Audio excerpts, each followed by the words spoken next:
नमस्ते दोस्तों, मैं राकेश। मैं आपका स्वागत करता हूं अपने YouTube channel math with Rakesh में। और आज हम सीखेंगे त्रिकोणमिति। जैसा कि नाम से लग रहा है, त्रिकोणमिति मतलब तीन कोणों वाली मति। त्रिकोणमिति में एक एक त्रिभुज यूज होता है जिसे हम क्या कहते हैं, समकोण त्रिभुज। समकोण त्रिभुज में एक कोण 90 का होता है, बाकी कोण 90 से छोटे होते हैं। जो 90 के सामने वाली भुजा होती है उसे हम कर्ण कहते हैं। ये क्या होती है, त्रिभुज की सबसे बड़ी भुजा होती है। इस वाले को आधार कहते हैं और इसको लंब कहते हैं। एक ट्रिक है पाइथागोरस ट्रिक। पाइथागोरस ट्रिक कहती है कि यदि हम कर्ण का स्क्वायर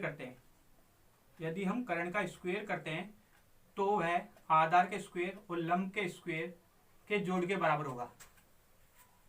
यदि हम कर्ण का स्क्वायर करते हैं तो वह आधार के स्क्वायर जमा लंब के स्क्वायर के बराबर होगा।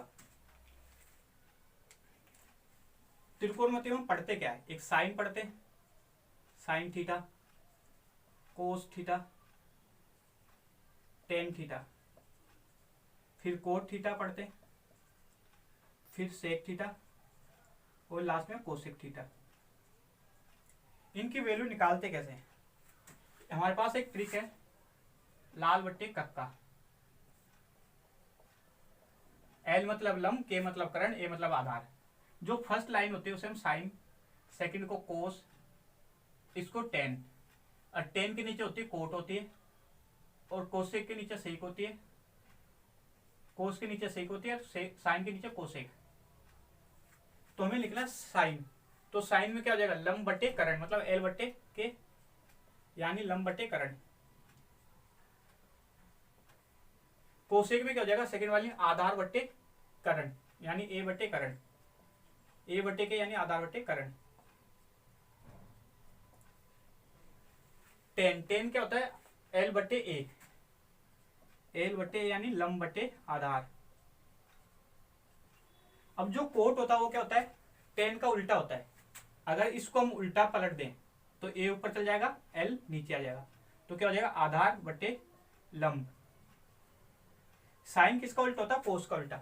यदि हम ए बटे के को उल्टा कर दे, के बटे ए कर देते हैं, के बटे ए कर देते हैं तो क्या हो जाएगा, कर्ण बटे क्या हो जाएगा, आधार। जो हमारा कोसेक होता है वो साइन का बिल्कुल उल्टा होता है। अगर हम इसको एल बटे के है, इसको उल्टा कर दें तो के बटे एल हो जाएगा, के बटे एल यानी कर्ण बटे लंब।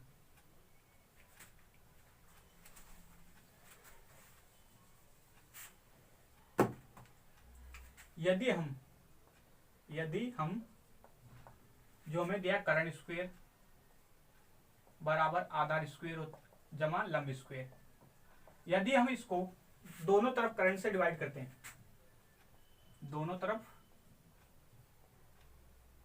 कर्ण से डिवाइड करते हैं, डिवाइड, तो क्या हो जाएगा, कर्ण स्क्वायर है तो इसके नीचे भी कर्ण लगा देंगे डिवाइड करने के लिए, कर्ण स्क्वायर बराबर आधार है, आधार स्क्वायर है तो नीचे लगाएंगे कर्ण स्क्वायर, क्योंकि कर्ण स्क्वायर से डिवाइड करना है, जमा लंब स्क्वायर, डिवाइड किससे करना है, कर्ण स्क्वायर से। तो कर्ण से कर्ण तो कट गया, कितना बचा, एक। आधार बटे कर्ण, आधार बटे कर्ण क्या होता है हमारा, आधार बटे कर्ण होता है कोस, क्या होता है कोस, तो कोस स्क्वायर लग जाएगा, जमा लंब बटे कर्ण क्या होता है, साइन होता है हमारा, लंब बटे कर्ण, तो साइन स्क्वायर। तो हमारे पास एक वैल्यू आई है कि कोस का स्क्वायर और साइन का स्क्वायर जोड़ देता हूं, हमारे कितना आता है, एक आता है।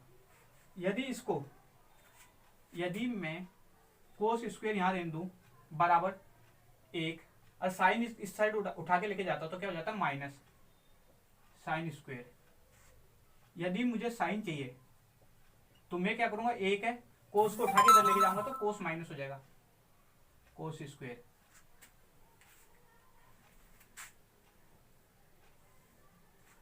यदि मैं इसमें कर्ण स्क्वायर बराबर आधार स्क्वायर जमा लंब स्क्वायर में, यदि मैं लंब का डिवाइड करता हूं, लंब का डिवाइड, तो क्या कर्ण तो है हमारा, कर्ण स्क्वायर हमें किसका करना है, लंब का, लंब का स्क्वायर बराबर आधार का स्क्वायर बटे लंब का स्क्वायर प्लस लंब का स्क्वायर बटे लंब का स्क्वायर। तो कर्ण बटे लंब होता क्या है, यहां देखते कर्ण बटे लंब, कोसेक होता है कर्ण बटे लंब, कोसेक स्क्वायर थीटा स्क्वायर लगा लेते हैं। आधार बटे लंब क्या होता है, आधार बटे लंब, आधार बटे लंब क्या होता है, कोट होता है हमारा। तो ये क्या बन जाएगा कोट, लंब से लंब काटा तो क्या बचा एक। अब इसको अगर हम ऐसे भी लिख सकते हैं, कोट स्क्वायर रहने देता हूं,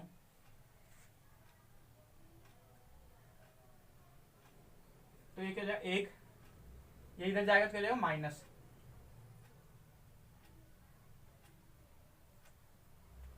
कोसेक स्क्वायर है, ये इधर एक उधर जाके हो जाएगा जमा हो जाएगा।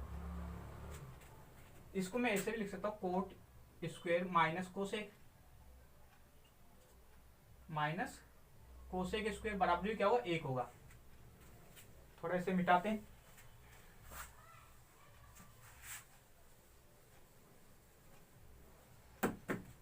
यदि मैं कर्ण स्क्वायर बराबर लंब आधार स्क्वायर जमा लंब स्क्वायर को मैं आधार से डिवाइड करूं, आधार से डिवाइड करता हूं, आधार स्क्वायर से डिवाइड, अगर मैं आधार स्क्वायर से डिवाइड करता तो कर्ण स्क्वायर है, नीचे का जाएगा आधार स्क्वायर डिवाइड करना है बराबर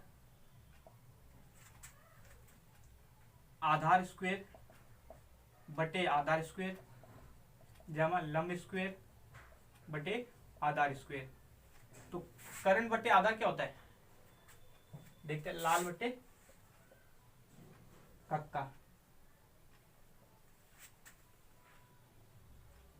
तो कर्ण बटे आधार किसका होता है, सेक का, क्या बनेगा सेक बनेगा, सेक स्क्वायर, आधार बटे आधार यानी कट गया एक बचा, लंब बटे आधार, लंब बटे आधार किसका होता है टेन का, टेन स्क्वायर।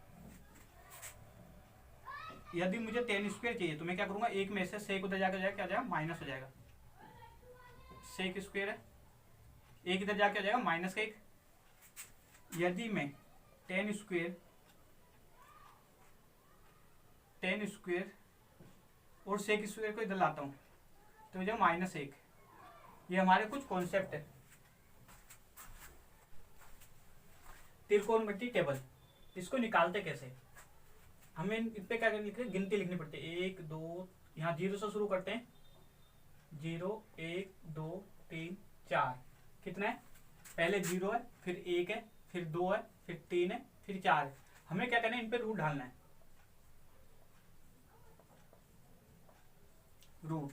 अब इसको क्या करना है, इन सबको चार से रूट चार से डिवाइड करना है, रूट चार से डिवाइड करना है।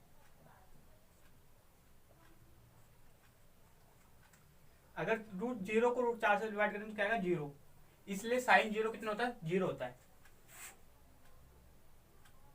रूट एक को हम लिख सकते हैं एक गुना एक, और रूट चार को रूट चार क्या लिख सकते हैं दो गुना दो। तो इसमें से क्या बाहर गया एक बार आ गया, और इसमें से क्या आ जाएगा दो बार। तो हमारा साइन 30 कितना होता है एक बटे दो होता है। अगला ये उतारते हैं, रूट दो बटे चार, तो दो एकम दो, दो दूनी चार, तो क्या जाएगा एक बटे रूट दो। जो साइन 45 होता है वो हमारा क्या होता है एक बटे रूट दो। अब लेते रूट तीन बटे रूट चार, क्या हम रूट तीन को बाहर निकाल सकते हैं नहीं, लेकिन चार को निकाल सकते हैं, इतना जाएगा दो। तो जो हमारा साइन 60 होता है वो क्या आता है रूट तीन बटे दो। अब आते हैं 90, साइन 90, तो क्या है रूट चार बटे रूट चार, चार से काटेंगे क्या है एक, तो साइन 90 कितना होता है हमारा एक होता है। जो कोस होता है, कोस जीरो हमारे किसके बराबर होता है साइन 90 के बराबर होता है, इसलिए वो कितना होता है एक होता है। जो कोस 30 है हमारा वो साइन 60 के बराबर होता है, साइन 60 के बराबर होता है, इसलिए रूट तीन बटे दो होता है। जो कोस 45 है वो हमारा साइन 45 के बराबर होता है, इसलिए ये दोनों एक बटे रूट दो होता है। जो कोस 60 है वो हमारा साइन 30 के बराबर होता है, जो साइन 30 की वैल्यू होती है वही कोस 60 की वैल्यू होती है। कोस 90 की वैल्यू साइन 0 के बराबर होती है। अगर यदि साइन 0 का वैल्यू 0 है तो कोस 90 का वैल्यू 0 होगा। अब बात करते हैं टेन। टेन को निकालने के फॉर्मूला होता है, टेन बराबर होता क्या है, टेन बराबर होता हमारे पास साइन डिवाइड कोस। पहले बात करते हैं हम टेन 0 की, तो साइन कितना 0 है और कोस कितना 1 है, तो क्या आएगा 0, इसलिए टेन 0 क्या होता है हमारा 0 होता है। अब बात करते हैं टेन 30। टेन 30 पहले हमें ढूंढना साइन 30 कितना होता है 1/2, और कोस 30 क्या होता है √3/2। अगर हम डिवाइड करते हो क्या हो जाएगा 1/2, जो डिवाइड होता है वो गुणा को हो जाता है 3, और ये संख्या पलट जाती है तो 2 ऊपर चल जाएगा और √3 नीचे, 2 से 2 कटा तो कितना है हमारा 1/√3। तो जो हमारा टेन 30 होता है वो क्या होता है 1/√3। अब आते हैं टेन 45, क्या आएगा साइन बटे कोस, तो साइन 45 कितना हमारा 1/√2, और कोस 45 क्या हमारा √3/,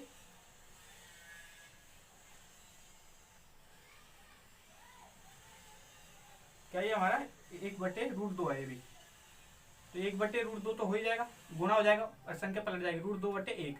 √2 से 2 कट गया, 1 से 1 कट गया, कितना बचा 1। जो हमारा टेन 45 होता है वो 1 होता है। अब आते हैं टेन 60, वही सेम साइन बटे कोस, तो साइन 60 कितना होता हमारा √3/2, साइन 60 होता है हमारा √3/2, और कोस 60 क्या होता है 1/2, कोस 60 कितना होता है 1/2, √3/2 ऐसे रहेगा, यहाँ गुना लग जाएगा, ये संख्या हो जाएगी पलट जाएगी, तो क्या करेंगे 2 से 2 काटा तो कितना है हमारा √3, कितना आ गया √3। तो टेन जो हमारा 60 होता है वो कितना होता है √3, और टेन, और ये जो 90 होता है वो इन्फिनाइट होता है, क्योंकि किसी संख्या को हम एक 0 से भाग देते हो वो इन्फिनाइट होती है। अब बात करते हैं कोट। कोट क्या होता है टेन का उल्टा होता है, कोट क्या होता है टेन का उल्टा होता है, तो ये 0 इन्फिनाइट होता है, और जो कोट 30 होता है वो क्या होता है टेन 30 का उल्टा होता है, तो 3 आ जाता है, ये 1 होता है, ये 1/√3। ऐसे ही सेक क्या होता है, सेक कोस का उल्टा होता है, और कोसेक किसका होता है साइन का उल्टा होता है, और टेन कोस का उल्टा होता है। सेम टेबल से बनती है।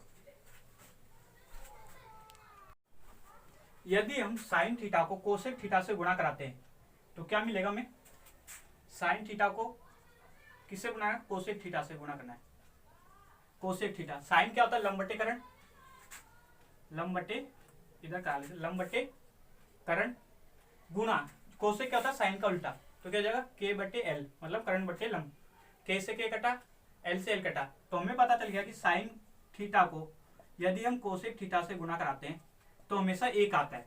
लेकिन अगर मुझे साइन की वैल्यू चाहिए, किसकी चाहिए साइन की, तो क्या हो जाएगा 1 यही रहेगा, कोसेक गुणा में तो क्या जाएगा बट्टे में, कोसेक थीटा क्या जाएगा बट्टे में। यदि मुझे कोसेक की वैल्यू चाहिए, कोसेक थीटा की वैल्यू चाहिए, तो 1 साइन गुणा में तो क्या जाएगा बट्टे में साइन थीटा। यदि हम इसी प्रकार कोस की सेक थीटा से गुणा कराते हैं, किसकी कोस थीटा की सेक थीटा से गुणा कराते हैं, तो कोस क्या होता है हमारा आधार बटे करण, और जो सेक होता है वो इसका होता है कोस का उल्टा, तो k/a, यानी a से a गया, k से k गया, तो कितना बचा कोसेक बचा थीटा, कोस थीटा जमा गुणा सेक थीटा, कितना बना 1। हमें पता चलेगा यदि मैं कोस थीटा को सेक से गुणा कराऊंगा तो हमेशा कितना आएगा 1 आएगा। यदि मुझे कोस की वैल्यू चाहिए, कोस थीटा की वैल्यू, तो क्या करूंगा 1, ये सेक गुणा में जाके हो जाएगा बट्टे में सेक थीटा, तो कोस थीटा बराबर होता है 1/सेक थीटा। यदि मुझे सेक थीटा की वैल्यू चाहिए तो मैं क्या करूंगा 1 लिखूंगा, और ये कोसेक जो कोस है हमारे ये गुणा में उधर जाके जाएगा भाग में यानी बट्टे में कोस थीटा। इसी प्रकार यदि मैं टेन थीटा की कोट थीटा से गुणा कराता हूं, किसकी टेन थीटा की कोट थीटा से गुणा कराता हूं, तो क्या होगा हमारा टेन क्या होता है लंब बटे आधार, तो लंब बटे आधार, जो कोट होता है वो क्या होता है टेन का उल्टा होता है, तो क्या जाएगा आधार बटे लंब, l से l गया, a से a गया, तो हमें पता चल गया कि यदि टेन थीटा को मैं कोट थीटा से गुणा कराता तो कितना आएगा 1 आएगा हमेशा, कितना आएगा 1। यदि मुझे टेन थीटा की वैल्यू चाहिए तो मैं क्या करूंगा, 1 लिखूंगा और जो कोट गुना में वो जाके आ जाएगा बट्टे में। यदि मुझे कोट की वैल्यू चाहिए कोट थीटा, तो मैं क्या करूंगा, 1 लिखूंगा और जो 10 है वो क्या चलेगा बट्टे में।